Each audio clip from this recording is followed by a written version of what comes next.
Hello and welcome to another Spec video where we are going to talk about the Lightning. It's been a couple months. I want to give an update on how I like it, what's changed, and what I've done to it. Of course, as soon as I start recording, there is a plane, but obviously it looks way different than when I first bought it back in May. Time is flying.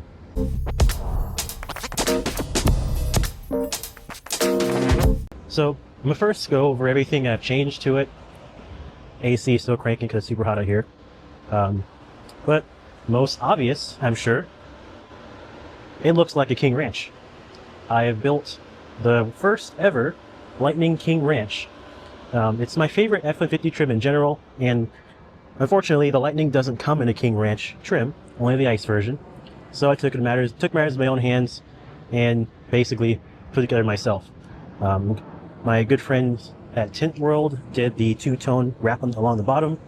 And the closest I could get to a King Ranch brown, I chose one of the browns that are available on the 13th Gen F-150, so one generation behind the current gas F-150. I want to match that one because the Lightning looks closer to that generation F-150 than the current one, which I kind of like. The 13th Gen looks better than the 14th Gen. Anyway, so got the two-tone wrap. It goes all across the vehicle, so looks legit. Got some emblems. These are only like $20 a piece on eBay. So I made it the same OEM location that's supposed to be. On the left side here, on the door right there, and of course on the opposite side, the passenger door right there. Alternatively, King Ranches are mainly known for having a big, bar along the side there, which I preferred.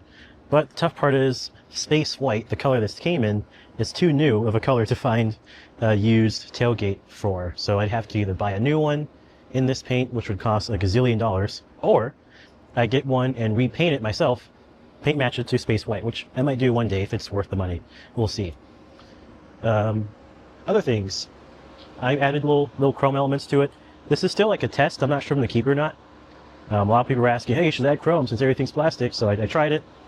Have some chrome covers on the mirrors, chrome door handles. The King Ranch normally has a chrome handle right here on the tailgate, so I might do that. We'll see. Again, I'm not sure if I'm keeping it. I'm going back and forth, but thankfully they're just held on by like 3M adhesive, so I can take them off whenever I want, essentially. So it's not permanent. I would like to go with paint. The handle's already painted. I could go with paint mirrors. That would also be great.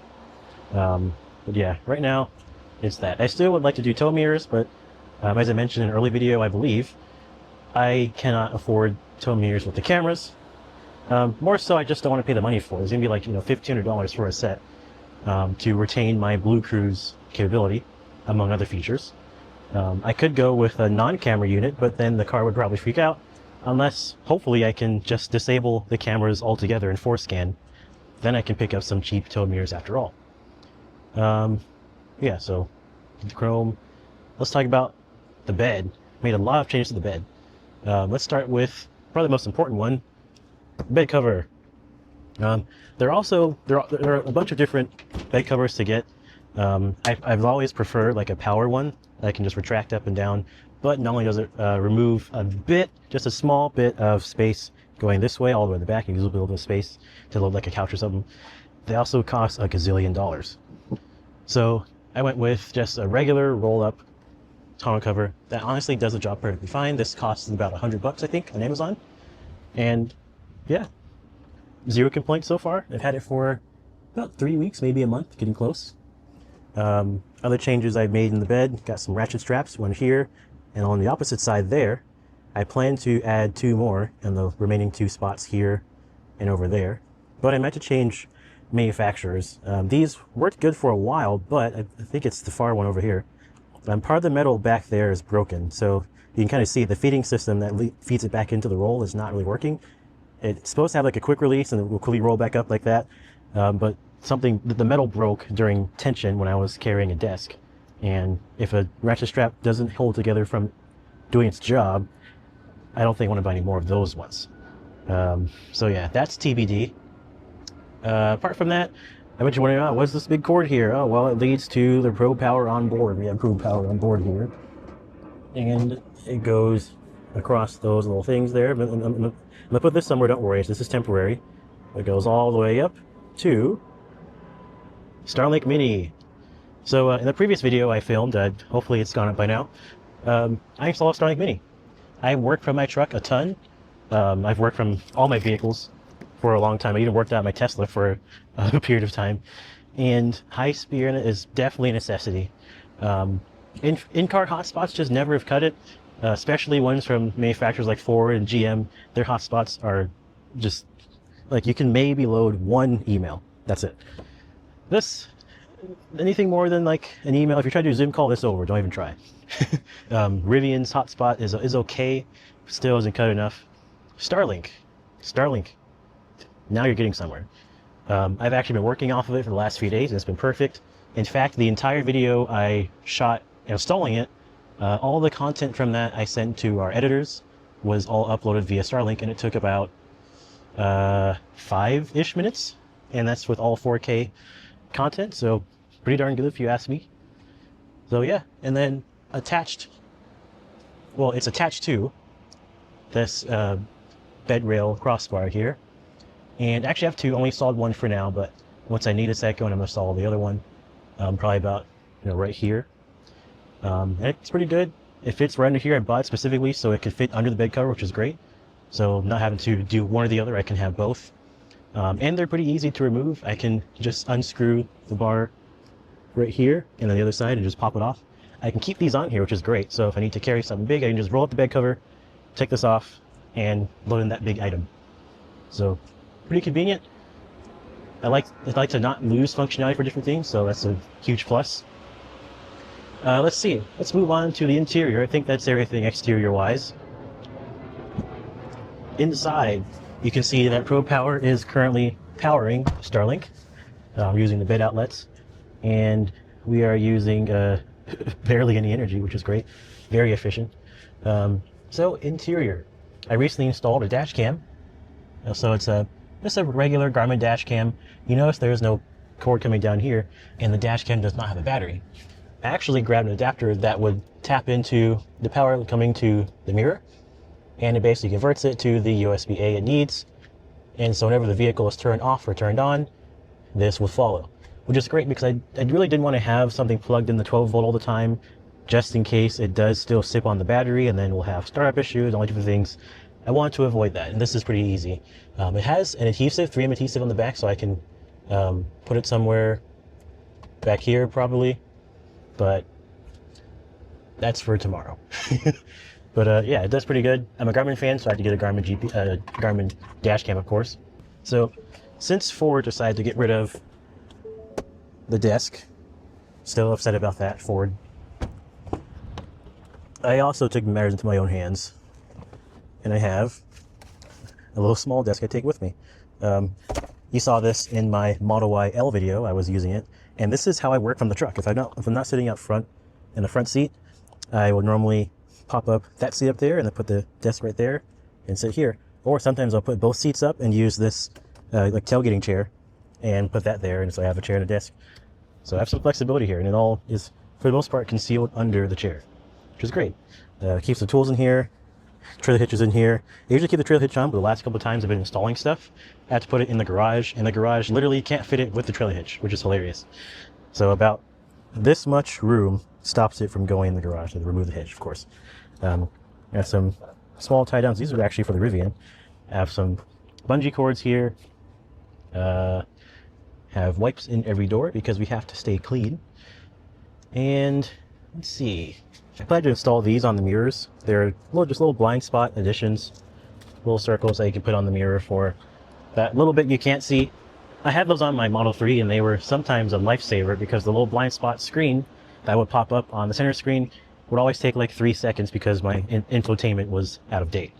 So in the meantime, while I'm waiting for tow mirrors, I might do the same thing and put one probably right here in the corner right here, which would hopefully solve that problem. But I think that's about it. Any future upgrades? So one thing I really want done on this is a tailgate damper, so it's not just going like, it'll actually slowly glide down. Tough thing about that, it was technically supposed to come with one according to window sticker, but no dealership wants to install it. So I'm gonna have to just do it myself because I've been going back and forth for a while. Excuse the noise, there's another plane. But I want to install a damper, so I'm probably just gonna do it myself. Just sort of this really nice, gentle, gentle drop down. It'd be cool if it's a power tailgate, but I have a Flash, I have the broke man's version, so no power tailgate for me. Apart from that, past the King Ranch, I also want to do a trimmer package. My idea of that is keeping the suspension right here the same height for now, leveling that out to the same as this height, and then maybe go an inch on both sides, an inch or two higher on both ends, and replacing these 20-inch wheels with some Tremor wheels from the gas version. Apparently those are very cheap on Facebook Marketplace, so that might actually be what happens. Get some of those and some more aggressive off-road tires. These are all-terrain rated, but they're pretty much real all-terrains. And yes, I know I will definitely have an impact on my range by both leveling the front and putting more aggressive tires on. But for the most part, this is just a work truck around town that can also road trip. If I need range like a lot, I have the extremely efficient R1S with the dual motors. So I'm not worried too much about efficiency. Plus, I'm likely going to keep these wheels still. So whenever I need to road trip, I can just swap these back on for better efficiency. In addition to that, the Tremor usually has no splitter, so I have to remove the front splitter. And additionally, there is a skid plate. It rhymes. There is a skid plate that goes here, so they basically chop off like a third or a fourth of the bottom, get rid of the splitter, and then from the beginning of this recovery hook to that recovery hook over there is a skid plate for obviously protection when you're rock crawling, things like that. Do I plan the rock crawl? No, but it is a part of the Tremor look, so I might do it anyway. Or I might take the easy route and just take off the splitter and leave it at that. Maybe. Apart from that, other changes I'd like to make. People have been asking if I'm doing interior changes for the King Ranch, and I've been considering it. Steering wheel could be an easy one. There aren't any dashboard parts that carry over really from gas to Lightning, just because the Flash and higher have a different dashboard than the lower trims. If I had lower trim, it'd be easier, but unfortunately I don't. But someone actually brought this to my attention. The Expedition basically has a matching dashboard, so I can use Expedition King Ranch parts. So that might be a possibility at some point. Seats. Everyone's asking, do you want the King Ranch seats? King Ranch seats? Yes, I'd love King Ranch seats, but they're so expensive. A whole set, let alone just the set of driver and passenger is like a couple $1,000s if you want to get a good set. And then for the whole truck, it's like, $3 or $4K all in. And I don't know if it's worth it, I'd love to do it, but like just to commit to the bit of the King Ranch. At the same time, is it worth the cost? I could spend half of that on the Tremor upgrades and be done, and then have the King Ranch Tremor, which I'd probably remove this and put the Tremor logo on it to be funny. But yeah, I don't know. These seats are pretty comfortable though, honestly. Even sitting back here, I sit back here for work a lot, and they're pretty comfortable. They clean up well. I just had a bunch of food stuff on it from kids riding back here, and it already got mostly cleaned up just from a napkin, which is great. Audio-wise, these speakers, these B&Os, solid. Not really any complaints, although I did notice that above volume 20, instead of actually going higher, it will kind of just compress itself, especially for bass. So like you'll hear like max bass at like 17, 18, 19 volume, and then after you keep going higher, whenever bass comes up, it just like compresses the whole thing and kind of limits back down to like that 18, 19 area. Non-bass sounds still continue to go higher above that though, which is great, but not bass. And I've been wondering if I would want to change the speakers, or specifically the subwoofer. It's somewhere right here, I can't remember. But what if I were to change the subwoofer to a more powerful one? That would be cool, and I kind of want to do that. You'll notice this is not the B&O Unleashed, so it does not have the speakers up top or in the headrests, nor do I have the glorious panoramic glass roof. It's just a regular basic truck, which is fine because I like to use it as a work truck. But yeah, the speakers are good. They could use some upgrades, but it runs. There's only 7 speakers in here. 1, 2, 3, 4, 5, 6, and then the center, 7. And those 7 speakers run circles around the like 16 or 18 in the Rivian R1S. How does that happen? It's just, I don't get it. But yeah, so I think that's everything I plan to do for the interior. Might even do some different door cards at Master King Ranch. Like I said, if I commit to the bit, I will make it look real. But for right now, I think it's pretty good. I might get a second dash cam to go back here. This is not a front and back one. It's just a front one. It's just a pretty cheap one. So I might get one just to just point back here. It's the Garmin one. If you've ever watched those funny dash cam videos, it does like that super annoying beep. Because all I do is say, "Okay, Garmin, save video." It does that really annoying beep. It sounds hilarious on like dash cam videos on YouTube, if you're weird like me and watch them. But yeah, so I've also seen people replace this with like Raptor wheels and stuff, which is pretty cool. Don't think I do that either.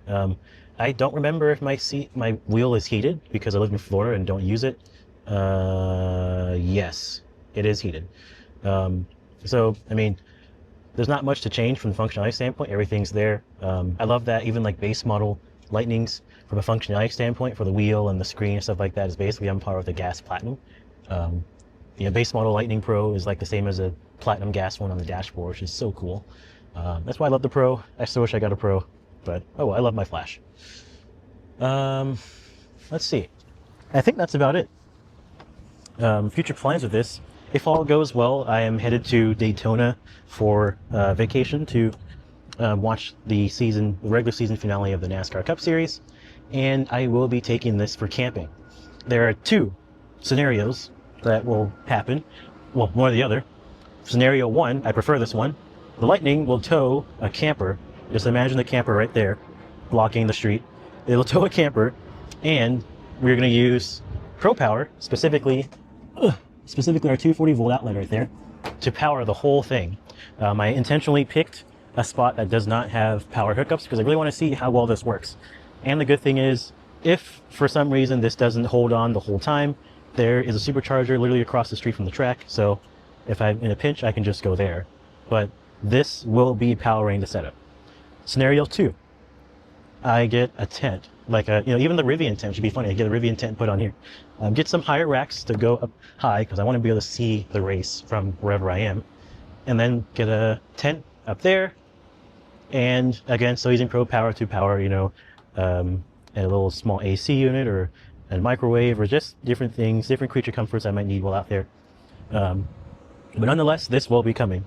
Scenario 2.5, I put the seats up and put a mattress down here and sleep in here, which I'm not opposed to doing. This is a cavernous cabin, especially compared to, I just had a Model 3 just a couple months ago, and this literally, I could fit the Model 3 inside the cabin.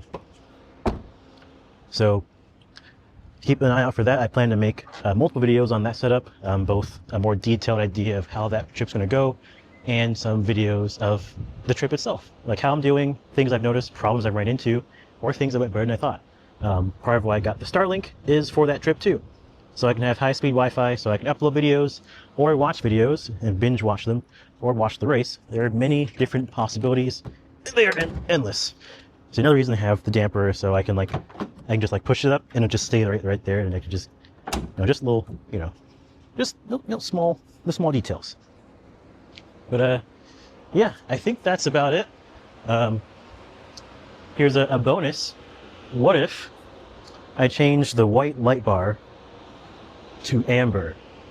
If you notice, the Raptor has an amber light bar, and not gonna lie, amber light bars look pretty good, and I kind of want to do it for this. Bonus 0.5, I still am not the biggest fan of the light bar. It's very controversial, I know. The reason I like the Pro so much is that it's just headlamp, DRL here, DRL there, no light bar. I don't like the light bar. Only some cars look good with light bars. Fortunately, this is one of them that look good. But in my opinion, the Pro design with no light bar and just an insert right there, perfect. But I feel like if I take off a light bar and replace with a plastic thing, all the lightning yarns will be coming for me, and I will have to run for my life.